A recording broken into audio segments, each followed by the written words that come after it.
स्वागत एक बार फिर से आपका दस्तक में। आपके साथ मैं हूं सईद अंसारी। ट्रंप ने ईरान को फिर से अपना अल्टीमेटम याद दिलाया है और ये कहा है कि वो ट्रंप के अल्टीमेटम की शर्तों को मान ले। मंगलवार ईरान के लिए फाइनल दिन है, उसके बाद कयामत बरपा देंगे, उसके बाद ईरान को नरक बना देंगे। भयंकर धमकी दी है और ट्रंप ने ये धमकी दी है। ट्रंप ने डेडलाइन दी है, ईरान ने डेडलाइन मानने से साफ मना कर दिया है। किसी भी धमकी का ईरान पर कोई असर नहीं हो रहा है। लेकिन आज जिस तरह का हमला इजराइल ने ईरान पर किया है, ईरान के 3 हवाई अड्डों को निशाना बनाया है, भारी तबाही मचाई है, उसके बाद भी ईरान के सुप्रीम लीडर मुश्तबा खामनेई का बयान आया है कि हत्याओं से सशस्त्र बल कमज़ोर बिल्कुल नहीं होंगे और हम ये युद्ध लड़ते रहेंगे।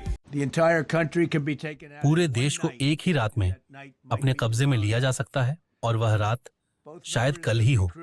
विमान के दोनों चालक दल के सदस्य विमान से सुरक्षित बाहर निकल गए और ईरानी धरती पर सुरक्षित उतर गए। मुझे फौरन एक फैसला लेने के लिए कहा गया। मैंने अमेरिकी सेना को आदेश दिया कि हमारे बहादुर सैनिकों को वापस घर लाने के लिए जो भी जरूरी हो वह करें। ये एक जोखिम भरा फैसला था क्योंकि 1 या 2 की जगह 100 लोग मारे जा सकते थे, लेकिन अमेरिकी सेना में हम किसी भी अमेरिकी को पीछे नहीं छोड़ते।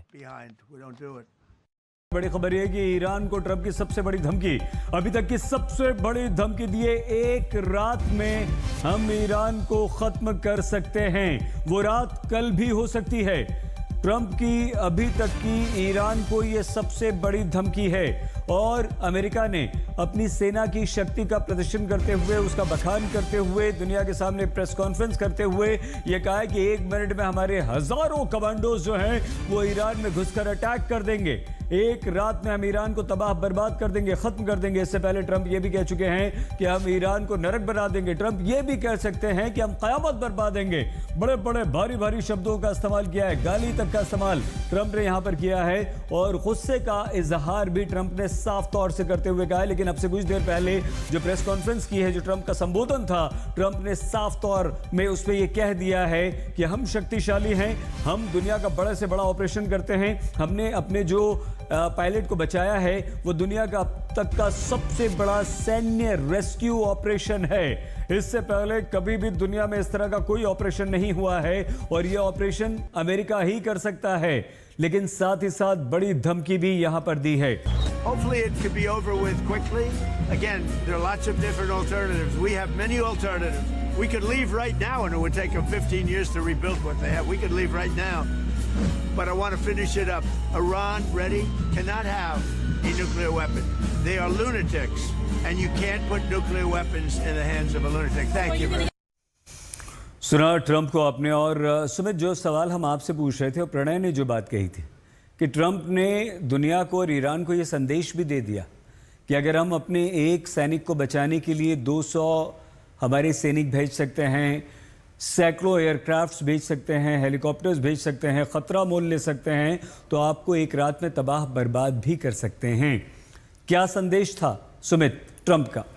मौका डोनाल्ड ट्रंप ने बहुत खास तरीके से या बहुत अच्छे तरीके से इस्तेमाल किया। मैं इसको ये कहूंगा स्वाजीत, क्योंकि अगर आप देखें 2 महत्वपूर्ण चीजें थी जो इस समय अमेरिका के ऊपर सवाल खड़े हो रहे थे। पहला ये उनकी ऑपरेशनल कैपेबिलिटीज को लेकर कि आखिरकार अमेरिका जो सुपर पावर है उसकी ऑपरेशनल कैपेबिलिटीज ऐसी नहीं है कि वो एयरफोर्स हो जाने के बाद, मतलब ईरान के पास ना तो एयरफोर्स है ना नेवी है, फिर भी लगातार वहां उसके एयरक्राफ्ट को मार गिराया जा रहा है। तो ऑपरेशनल कैपेबिलिटीज पे सवाल उठ रहे थे। दूसरा सवाल उठ रहा था उनकी डिफेंस इंडस्ट्रीज को लेकर कि उनके पास बोइंग जैसे, लॉकहीड मार्टिन जैसे बेहतरीन क्राफ्ट है, लेकिन फिर भी ईरान के पास जो मिसाइल है वो लगातार उनको मार गिरा रहे हैं। वो लगातार एयर डिफेंस सिस्टम्स होने के बावजूद भी, उनके पास ना के बराबर होने के बावजूद भी वो लगातार किस तरीके से इनके एयरक्राफ्ट पर अटैक कर रहे हैं। तो ये डोनाल्ड ट्रंप ने एक मौके की तरह, आप कह सकते हैं कि मौके के तौर पर इस्तेमाल किया, ये दिखाने और समझाने के लिए कि देखिए हमने सबसे बेहतरीन अपनी ऑपरेशन किया, अपनी ऑपरेशनल कैपेबिलिटीज को साबित किया। और दूसरा, उन्होंने देखिए 2 बार कहा 10 मिनट में हमने उन एयरक्राफ्ट को ठीक कर लिया, हेलीकॉप्टर्स को ठीक कर लिया जो खराब हो गए थे। तो वो दरअसल अपनी डिफेंस इंडस्ट्रीज के लेकर एक बात कह रहे थे, क्योंकि वो जानते थे कि इन लगातार अटैक्स के बाद उनकी मिलिट्री या उनकी डिफेंस इंडस्ट्रीज में सवाल खड़े हो रहे हैं कि आखिरकार दुनिया की सबसे ज्यादा टेक्नोलॉजी से भी या टेक्नोलॉजी, एडवांस टेक्नोलॉजी होने वाली कंट्री के पास ऐसे एयरक्राफ्ट नहीं है जो ईरान के मिसाइलों से बच सके। तो उन्होंने उन दोनों बातों का जवाब दिया और दरअसल वो दिखाने की कोशिश कर रहे हैं कि हम ईरान पर अटैक कर सकते हैं, लेकिन वो जानते हैं कि इस समय जो चैलेंज चैलेंज उनके सामने खड़े हैं वो बहुत ज्यादा बड़े हैं।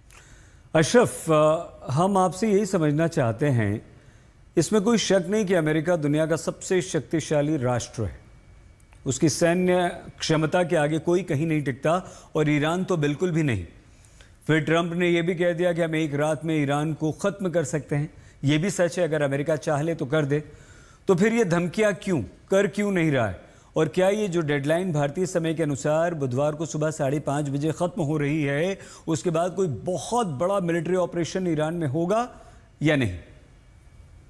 बिल्कुल नहीं होगा सईद। दरअसल ये एक फितरत अब बन गई है डोनाल्ड ट्रंप की। अगर हम कई उनके इस पूरे शासन को देखें, वो धमकी देते हैं, चाहे ट्रेड का मामला हो, चाहे युद्ध का मामला हो, और उसके बाद जो है जब वहां से भी उनका जो है उनका मामला नहीं बनता है तो उसके बाद फिर और कुछ दूसरा करते हैं। गोल पोस्ट चेंज करना तो उनकी अब आदत है। और आज भी जिस अंदाज से हमने देखा अमेरिकी राष्ट्रपति ने जिस अंदाज से खासतौर से जिस तरह से प्रणय और सुमीत ने कहा, जो सवाल उठ रहे थे, क्योंकि अगर एक पायलट का रेस्क्यू हुआ है लेकिन कितनी बड़ी कीमत चुका के, कीमत इतनी कितनी जो है 15,000 करोड़ के विमान जो हैं उनको जो है अमेरिका कहता है कि हमने तबाह खुद किया, जबकि ईरान का दावा है कि हमने उनको मार गिराया। तो जाहिर है कि कहीं ना कहीं ये बहुत महंगा ऑपरेशन है। और पहली बार, जैसे कि डोनाल्ड ट्रंप खुद मानते हैं कि पहली बार इस तरह से हुआ है जब F-15 जैसा इतना नवीन और इतना आधुनिक जो फाइटर जेट है, उसको अगर अमेरिका के ही या अमेरिकी राष्ट्रपति की ही भाषा माने कि उसको स्ट्रिंगर मिसाइल से गिराया गया है, मिसाइल से नहीं, तो ये जो है ये कहीं ना कहीं अमेरिका की डिफेंस पोटेंशियल पर, उनकी ताकत पर एक बहुत बड़ा सवाल था, जिस पर दुनिया में चर्चाएं हो रही थी। खासतौर से जिस अंदाज से वो तस्वीरें सामने आई जहां पर ये रेस्क्यू हुआ था, जहां पर कई सारे, एक नहीं बल्कि कई सारे विमान जो हैं वो तबाह दिखे। तो कहीं ना कहीं अब ये मजबूरी थी अमेरिकी राष्ट्रपति डोनाल्ड ट्रंप को कि वो अपने देश की जनता को जो है इस ऑपरेशन की फिल्मी कहानी सुनाए, और जबकि वो पहले ही दुनिया ने सुनी थी। तो जाहिर है कि ये कहीं ना कहीं एक कोशिश है अमेरिका की जनता को इस युद्ध में जो है जिस अंदाज से वो आलोचना कर रहे हैं उसमें उनको साधना। प्रणय, ये पूरा जो ऑपरेशन था अपने पायलट को बचाने का, उसकी कहानी ट्रंप ने सुनाई और साथ ही साथ अपनी शक्ति का बखान भी किया, अपनी महानता को भी उन्होंने बताया अमेरिका की।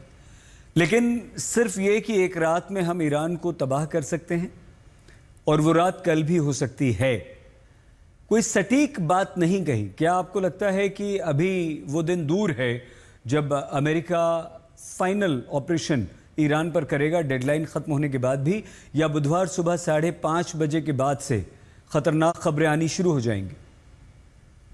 देखिए सईद, राष्ट्रपति डोनाल्ड ट्रंप के इस मीडिया वक्तव्य की लाइनों को यदि आप बीच में पढ़ें, बिटवीन द लाइन्स यदि पढ़ें, तो इसके अंदर एक महत्वपूर्ण चीज निकलती है कि ये अमेरिका का इन बीते 38 दिनों में पहला बूट्स ऑन ग्राउंड ऑपरेशन था। यानी अमेरिका ने ईरान की जमीन पर अपने सैनिकों को उतारा और साथ ही अपने सैनिक को निकाला। साथ ही वो इस पूरे घटनाक्रम के बीच में, अपने मीडिया स्टेटमेंट के बीच में, वो वेनेजुएला का उदाहरण देना भी नहीं भूलते हैं। यानी एक तरीके से ये दिखाने की भी कोशिश है कि यदि जरूरत पड़ी तो हम इस तरीके का ऑपरेशन ईरान में भी दोहरा सकते हैं, क्योंकि हमने ईरान की जमीन पर इस तरीके का ऑपरेशन करके दिखा दिया है।